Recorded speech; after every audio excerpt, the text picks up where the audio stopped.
যুক্তরাষ্ট্রের সঙ্গে উত্তেজনা এখন সর্বোচ্চ পর্যায়ে পৌঁছানোয় ইরানের ভূগর্ভস্থ মিসাইল সিটিগুলো আলোচনার হট টপিকে পরিণত হয়েছে।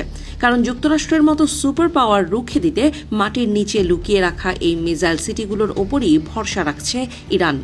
এই মিসাইল সিটিগুলো বর্তমানে বিশ্বের অন্যতম সুরক্ষিত এবং রহস্যময় সামরিক অবকাঠামো হিসেবে পরিচিত।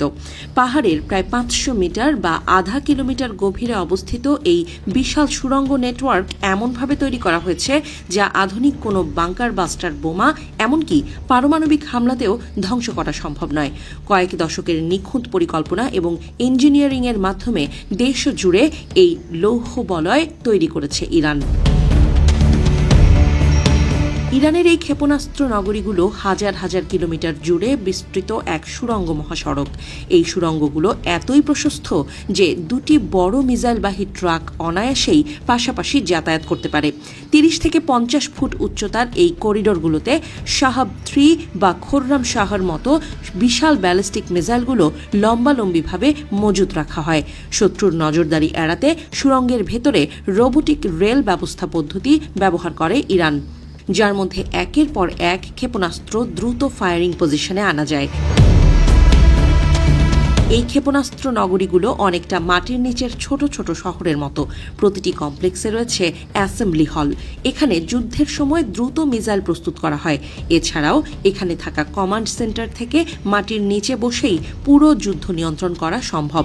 এমনকি সেনা ব্যারাক ও হাসপাতালও তৈরি করা হয়েছে এসব মিসাইল সিটিতে।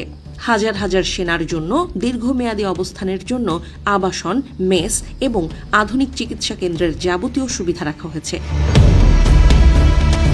যুক্তরাষ্ট্রের সবথেকে শক্তিশালী বাংকার বাস্টার বোমা সর্বোচ্চ 60 মিটার কনক্রিট ভেদ করতে পারে, কিন্তু পাহাড়ের 500 মিটার নিচে শক্ত পাথরের স্তরে এই বোমার প্রভাব পৌঁছানো অসম্ভব।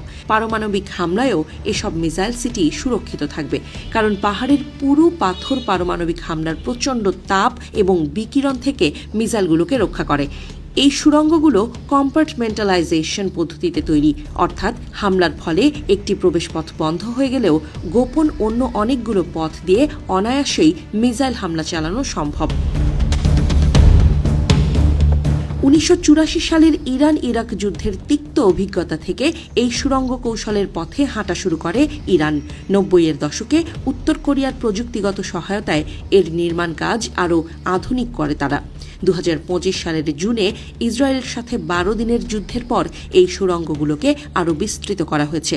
গোয়েন্দা নজরদারি এড়াতে এই সুড়ঙ্গ খুঁড়ে বের করা মাটি সাধারণত রাতের অন্ধকারে সরানো হতো। বিশেষজ্ঞরা বলছেন, ইরানের এই মিসাইল সিটি দেশটির টিকে থাকার প্রধান হাতিয়ার। মাটির নিচে এই শক্তিশালী প্রতিরক্ষা ব্যবস্থা ইরানকে মধ্যপ্রাচ্যের ভূ রাজনীতিতে এক অনন্য এবং অপরাজেয় অবস্থানে নিয়ে গেছে বলেও মনে করছেন তারা।